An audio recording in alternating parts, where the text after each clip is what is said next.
Is it you? What is this? 66. Yes, it's me.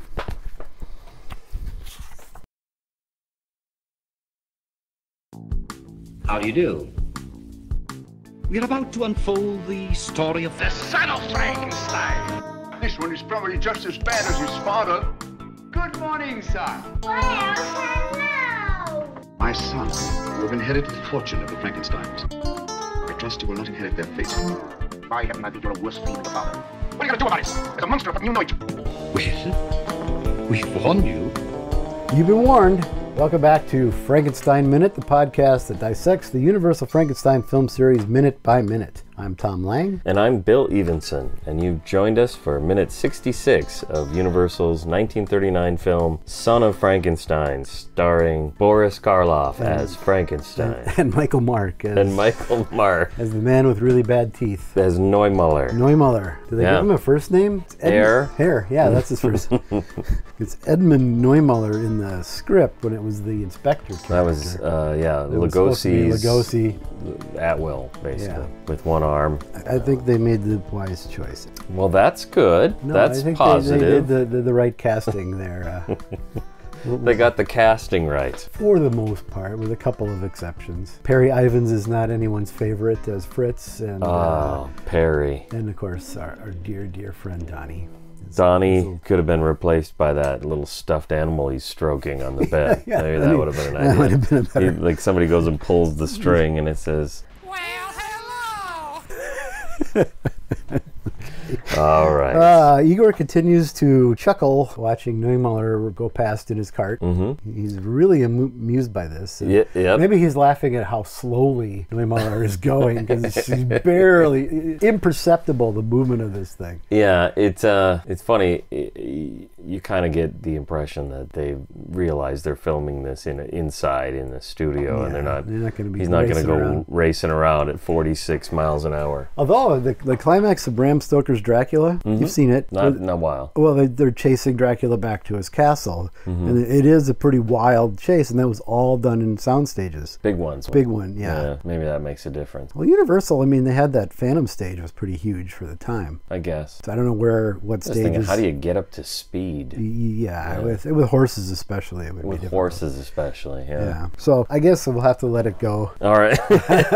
How slowly he's going. Yeah, it's also Neumuller. He's a bit slow generally. He's kind of dullard as well. So last time we saw Michael Mark going down the road, he was going pretty slow, carrying a corpse. Yes. So he's not the speediest of fellows. No. He'd be easy to catch. I would think so. Oh, and well, we're 66 minutes into a horror film, and the 65 minutes of exposition finally gives way to stuff actually happening, and there's actual horror movie stuff happening. So. Okay, well, the first thing we see, now my battery saver closed my app. Yeah, see? We see Frankenstein walking through the woods or the rocks. He trudges through a really cool looking set. Yes. I think this looks great. Yes. These couple shots of him creeping around. I wish there was more of this. And they're reminiscent of Frankenstein. Exactly. It's like Frankenstein. We're watching Frankenstein movie finally. Yeah. It's really cool. Like background, there's mountains, and lining that are the trees from the train looking out the window. Really? Yeah, the same trees. Okay. Because I went back and looked. You did? Yeah. Oh, cool. Yeah. See, you said that at the time, if I remember right. If you watch the trees go by, they repeat. It's on a turntable. Yeah. And it's those, huh? Mm-hmm. What minute was that? Did you note what minute? Oh gosh. Do I have to create a video and upload a video? It's like minute 3, 4, 5, something like that. Really somewhere in there. Upload a video. Yeah. It wouldn't be bad. All right. Did you see I uploaded a video today? Yes, you did. I saw that. Yeah. And I uploaded it, and then I did something else. And I came back, and like 18 people had liked it. Really? Like, what is going on? And I think it's another thing that happened is about once a day, Facebook will tell me, and do you get these alerts too that says so and so shared your post? Oh yeah, I get them all the time. And you look at it, and you know what the post is? It's a sale at Redbubble from 3 years ago.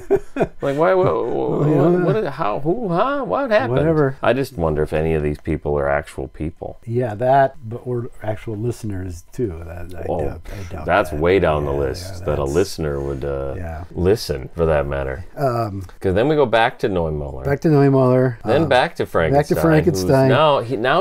First time he looks purposeful. The second time he looks like he's lost. He has no idea where he is because he's looking all over the place. Like, which actually, I know he was Oh, he's around here somewhere. I just saw him. He's not going that fucking fast. I just fucking saw him. He was right there. But it is a really cool, this I think is even cooler looking set, because you get these really tall, craggy, sort of sharp looking rocks. It looks really cool. Yeah, he's out in the rocks. And again, which they were at Frankenstein and and in Bride in too, Bride, right? the set that he's on for these 3 shots, 4 shots, whatever it is. I really wish they would have utilized it more, because it looks really cool. Yep, it was a lot of work for several seconds of screen time. I never thought about it. Maybe it wasn't that much more work. Maybe they had them. Maybe they were just. They rolled them in place and said, these are about to fall over. So go quick. Do 2 seconds. No, you don't look lost. You look, fuck it, whatever. We're keeping it. All right, and then, what's in Neumüller's cart? Well, first I was going to point out the shot where the monster is walking through the rocks looking a little bit lost. Graphic artist and illustrator Carrie Gamble posted a really brief colorized clip of this shot on YouTube back in June of 2007. Wow. Yeah, it's really short little clip. Is it good? Yeah, I mean, is he green? He's green. Oh, shoot. And I don't know if he did that as a joke or not. I mean, he's a pretty sharp guy. I follow him on Facebook. And, like the cover of Keep Watching the Skies. I don't remember it. Oh, well, it's the poster that's by the stairs out there. Oh, okay, cool. He did that. He's really, really cool guy. So I think he must have done him green as just sort of a little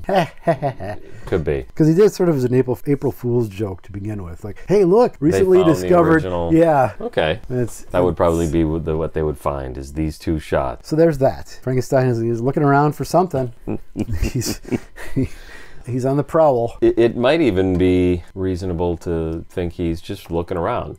Like, the first time you watch this movie, you might not know what he's doing. Well, you wouldn't know what he's doing. Not actually. Really, no. I want to go back to Neumüller first. Yeah, okay. So what does he have in his cart? What's in his cart? I don't have it. You look at me like you think I've got a joke think you've got ready. A really good. No, I got nothing. Oh, all I have is I really hoping you'd have something. I really should have had like a list. Yeah. What does Neumüller have in his cart? There's a contest. Mrs. Neumüller. There's a contest for our listeners. What does Neumüller have in his cart? And you can win. Wise ass, and you can win one of these DVDs. We have Godzilla vs. Mechagodzilla, Son of Godzilla. So hold on a second. I can't believe you would just breeze past Godzilla vs. Mechagodzilla without saying which one. Oh, it's the 74. Oh, okay. The good one. The good one. Yeah. I'm big on the Showa series. Yeah, the Showa is pretty much different, almost a different genre than all the others. Oh yeah, but they're what I grew up on. So right. So we'll leave it at that. Godzilla versus Mechagodzilla and Son of Godzilla. Okay. Also from the Showa era. And one of my least favorite of the Godzillas. Son of Godzilla. Son of Godzilla. Is that why you're getting rid of it? I got the Criterion. Okay. Megalon is probably at the bottom of the barrel. I mean, most of the ones not directed by Ishiro Honda are at the bottom of the list, except for Hedorah, which is for me is near, if not at the top. Yeah, I just watched it again recently in a stunning restoration of the American edit, which is not available anywhere. Oh, where did you get that? I know the guy that made it. Oh, he's actually a listener. Is that Robert? Yeah. Can I get? I should get you a copy. Yes, he's please, got a few of these. I would love that. He does the actual American edit that you saw as a kid, and has completely disappeared off the face. Yeah, it has. Tell us what's in Neumüller's cart, and the top 2 entries will get a DVD. That's right. At random, I'll just pick at random. Who gets what? The first person to say milk jugs wins. Because that's probably all you gotta say. Yeah. No. It's just like our essay contest. No, I want it to be funny, be clever. Well, of course. Yeah, I don't want to know. We want to encourage people. I don't want to know what's really in his cart because I don't care. No. I want something clever and funny. Well, there's 2 things. There's 2 sort of competing schools of thought. No, reasons. Interest. 2 competing interests. One is you want people to be creative, but number 2, you also want to get rid of these DVDs. So if somebody says milk jugs, they probably win. Okay. First person to type milk jugs. No, I'm going to wait though and see. Well, if we get more than one, then there will have to be a judging. Yeah, all right. Hey, do we have a date that this needs to be in by? No. We don't know what date it is now. Yeah. Hurry. I didn't. It could be. We don't know. No, I don't know when that is, but we'll find out. It'll be forever because. Not to mention the fact that we're probably not going to follow up on it. That's right. So if somebody does it 2 weeks later, they'll win. These will end up at the Goodwill anyway. So. You'll have thrown them away before we even air this episode. Okay. Niemöller stiffly drives the cart past a low tree branch from which Frankenstein swings and grabs Niemöller off his cart. It's a great setup. Wraps his arm around his neck and pulls him right off. Yeah, this is so great. Good. It's also a great setup that he's looking confused, like lost in the woods, or in the rocks, and then the next shot. The very next shot. You don't have any idea this is going to happen. He just comes out of nowhere. Comes out of nowhere. And in fact, I was watching with Jackie the other night, and she didn't even realize it had happened. It happens really quickly. Yeah, it happens really fast, and it's very for a change in this movie. It's very menacing and athletic, and Yeah, well, I mean, the monster. Karloff is in his 50s now. Yeah, I think he was 52. Yeah, that's old. Oh, tell me about it. And he's got a big hairy coat on. He got a big hairy coat on. And big boots. Big 30-pound boots. Now, I think by this time they were custom made and they were cork. So they were 29 pounds. Yes, they weren't. Cork? Yeah, these cork makes sense. To lift it up. It's a solid, lighter material. So. And he's not going to be walking walking around in a pond or anything. No. Well, I don't know. Would it soak that up? Cork? Probably not. I don't know how porous it is. I guess I don't know either. I just know that on those rare occasions that I open a bottle of wine that's so fancy that it has a cork. Yes. There's usually some wine soaked into the bottom of it. Yeah. And it's hard to get it back in because it expands when you pull it. Yeah, it sucks. You got to turn them upside down, or else get one of those other ones. We got one that we have a couple. Mainly just drink the whole bottle and that's generally, it's a single serving. That's, there you go. Yeah. All right. The horses dutifully stop a few feet after he's been pulled off. That's true. It's almost a James Whale touch, where the one horse looks back like, oh, Wilbur, where'd you go? I had never thought of it like that. To me, it's kind of dark. Like you just hear him strangling him, I believe. Yeah, you hear him, and you hear the monster. Frankenstein, Frankenstein doing his Frankenstein sounds. Yeah, and as the horse turns his head to, I guess, look back to see what's happening. Where'd you go? Where are we supposed to bring these milk jugs? Where are we going, boss? Yeah, Frankenstein, then he drags Niemöller. He must have rendered him unconscious. Yes, that's what I think. But he could have strangled him. Well, I mean, not to get ahead, but what we might as well just spell it out for anybody who hasn't been listening for 52 weeks or whatever it has been. What needs to be accomplished here is two things.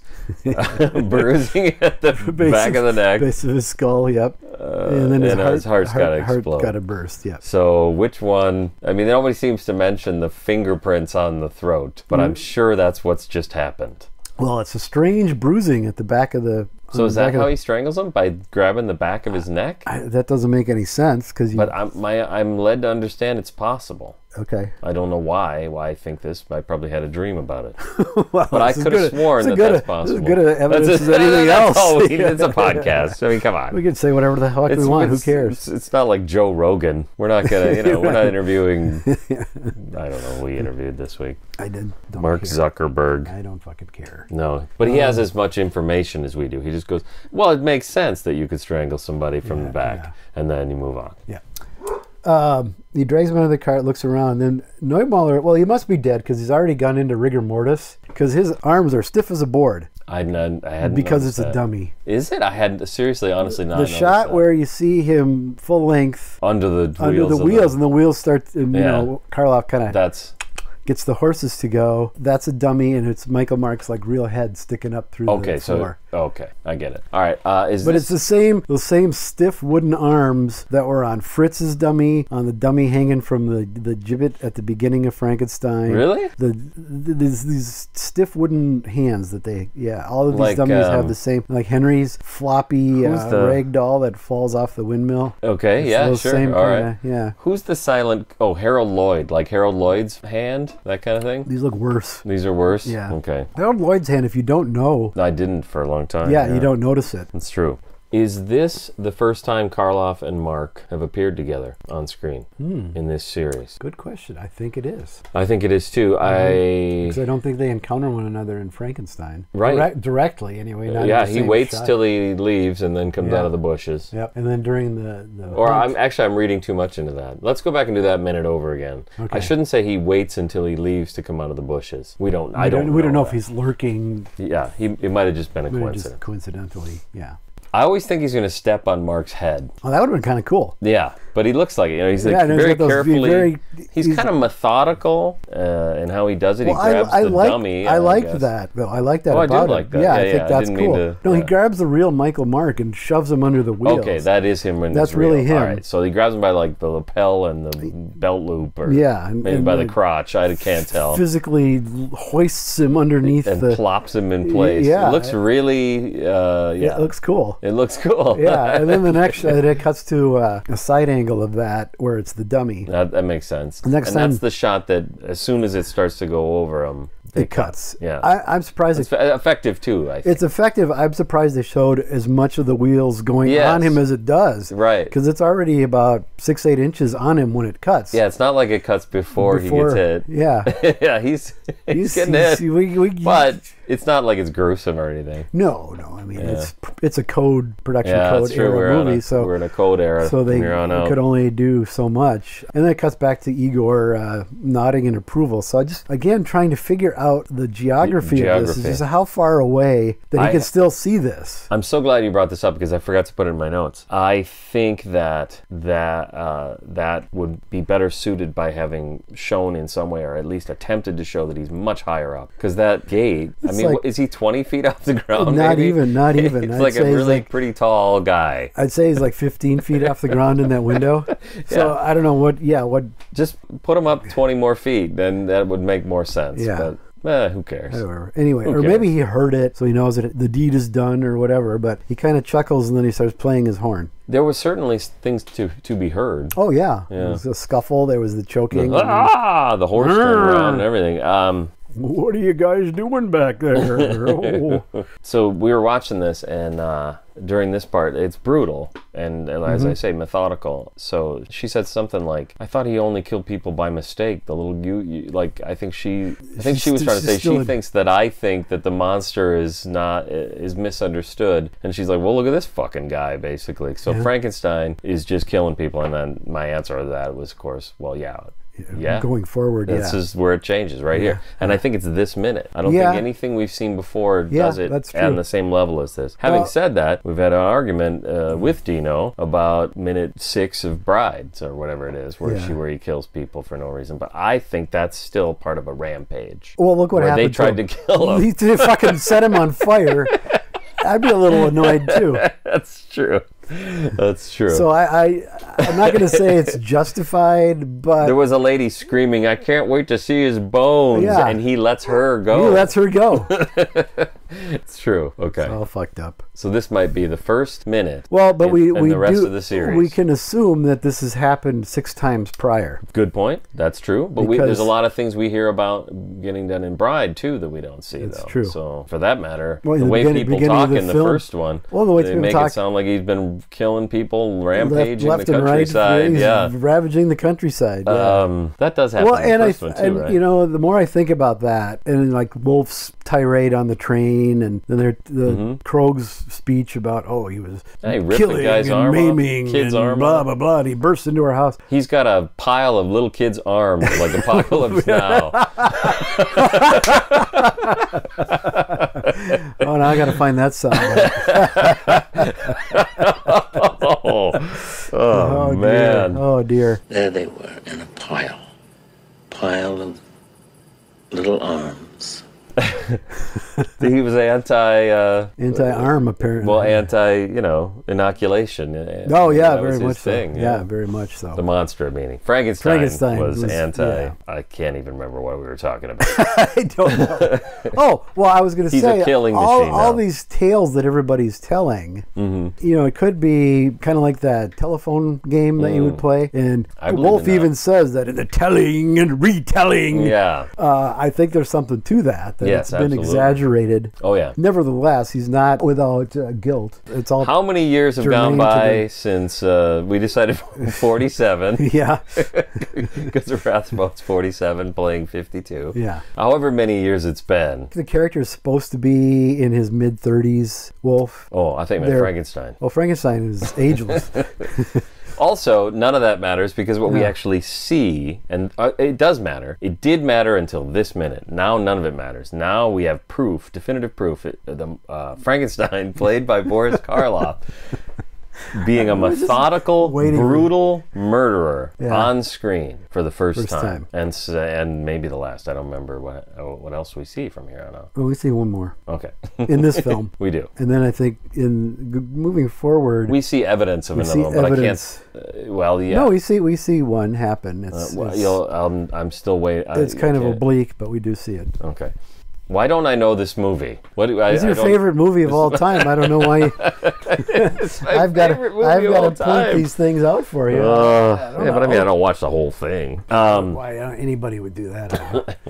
So here it is. It's done. Now it's definitively there's before and after. It's canonical now. Yep. There we go. Exactly. There's no getting around it. Nope. I really do think though having Boris Karloff play Frankenstein does make it more definitive. It gives it a little more verisimilitude or a little more cachet to it. Is that what you're saying? Man, those are big words. How many words was that, verisimilitude? Is that just the one word? It's just the one word. I went to college.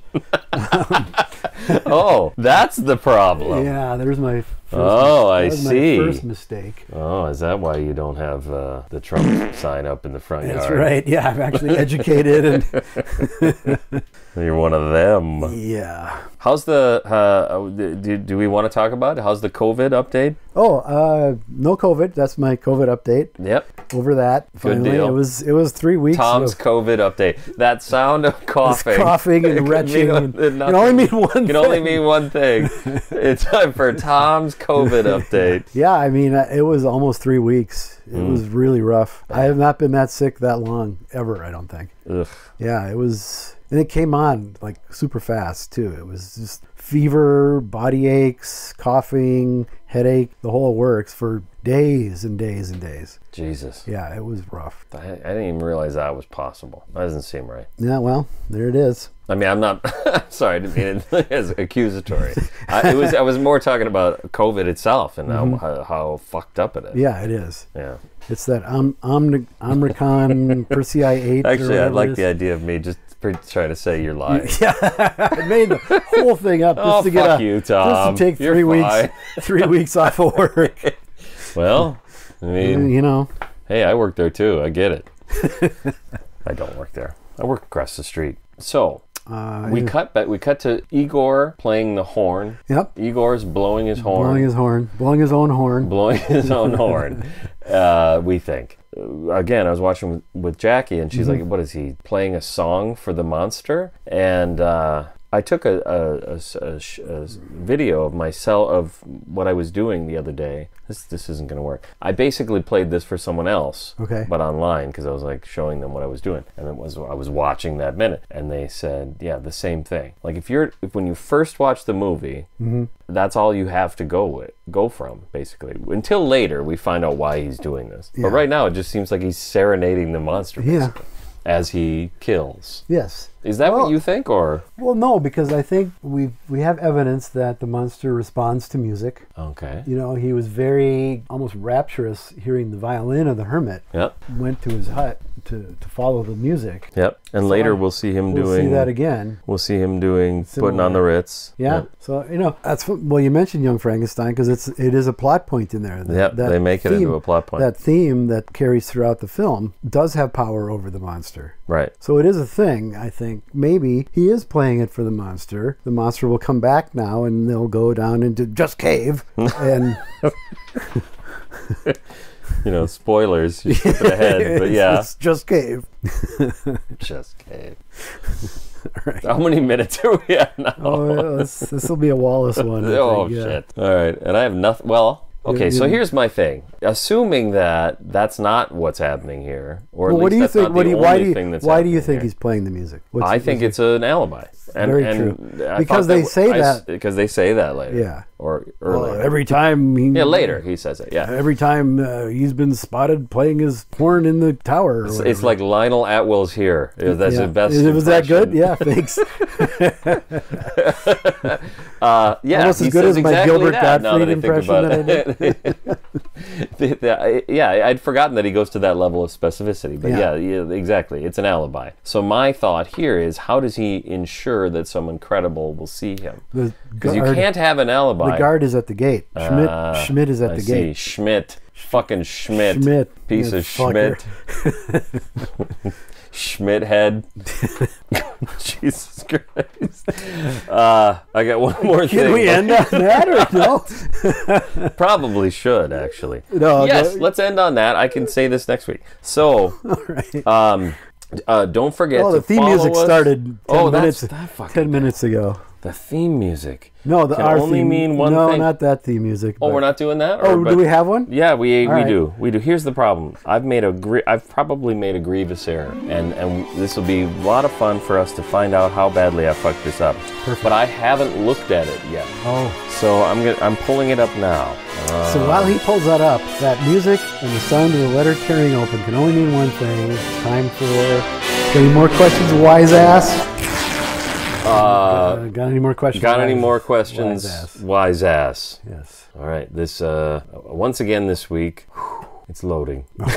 I don't know what to do. This makes for compelling listening. Once again this week, our comment or whatever it is, I haven't gotten there yet. I can't figure out how to load this goddamn thing. So there may not be a question. I'll just go back to the other side. There we go. All right. Ruben. Once again this week, Ruben Herfindahl, friend of mine, goes to Doctor Who conventions, that kind of thing. But we'll play do his question anyway. Yeah. We won't hold that against him. No. It says it's a comment. Okay. I had a 7-hour road trip today to pick up my youngest son and my niece from camp at 8:00 a.m. I had to hit the road at 4:30 a.m. to get there on time. Does that add up? That doesn't make any sense. Well, maybe we're already got problems. Round trip. Oh, round trip. All right, perfect. Giving him the benefit of the doubt. So on the way back, I needed something to put them to sleep. This is the problem with not checking these out first. Put them to sleep and keep me awake. Who knew that a deep geek discussion on something they had never seen would bore 14-year-old kids to sleep and keep 47-year-olds awake? Great fun as always. Keep up the good work. Perfect. I think, there's another use for this podcast other than... That's true. We're disseminating misinformation about we have like films. A duty at this point. Well, now we do, To anything we can think of that bores teenagers. So if you find yourself on a road trip with teenagers, you want them to shut the fuck up, put us on. They're out like a light. I went to the state fair this week with some teenagers, and I have a teenager that's really just likes fish. I don't know. So they have this big fish pond at the state fair. Do you know where that is? You know what I'm talking about? Yeah, I know what you're talking about. And you go there, and there's a big sign over on the one side that tells you what all the different fish are, but we don't go to that. I have a teenager with me who tells me what they all are. Okay. And I said, what's that big one right there? And he said, that's a sturgeon. And then he said, see that? That's a bass. Sturgeon cuts you open when you're sick, according to Chico Marx. You're actually doing better than me. Okay. All I did was next time, after a little bit, like after 10 seconds or so, I said, what's that one? And it was the sturgeon again. I just kept pointing at the same fish, and he kept saying it's the sturgeon. And at about the fourth time, Jackie's looking at me, he's looking at me, like... So have you had a stroke? Like I do have, I feel, an innate ability to bore teenagers, I guess is what I'm saying. Perfect. Yeah. Nice. So there you go. Nice. Okay. Maybe we should branch out. Maybe we should have more than just this podcast. We could do... we could just repurpose old episodes as... put your teenager to sleep. You know what would be great? Take any of our episodes and slow it down by 15 to 20%, so we're talking like this. Like I did when I made you sound like you were drunk. Boris Karloff it was sound drunk. It's perfect. Frankenstein. Okay. And then follow us. So do that, everybody. Follow us on everything. Respond everywhere. And just inundate us. We would like to be inundated. I'd like to have more questions than we can ever possibly answer. Yeah, we already have more than we need. Oh, okay. And of course, well, then stop. Don't stop talking to us.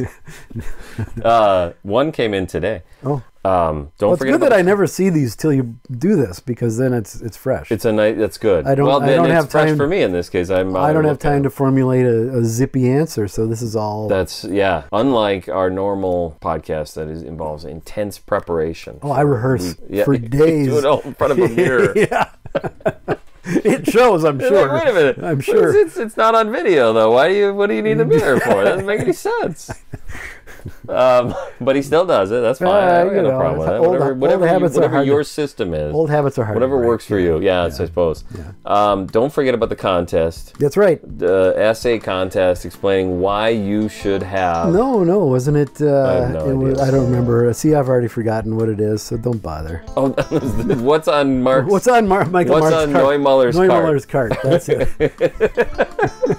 Yep. So there's only a week to go. Do that. Let's say 2 weeks. Give it 2 weeks, because people don't always listen right away. And then tell us. I don't know why that amuses me so much. In 25 words or less. And you might get a copy of. It's not that one. It's these two. It's Son of Godzilla and are these both Hondas? Neither. No, you're right. These are both Fukudas. Yeah. Okay. And actually, they're not that. Mechagodzilla is one of his better ones. Yeah. Which isn't saying a lot, because I think they're at the bottom of the barrel for Godzilla films. So they're both written by. Oh, I looked at the wrong place. No, I don't know whether they're written by.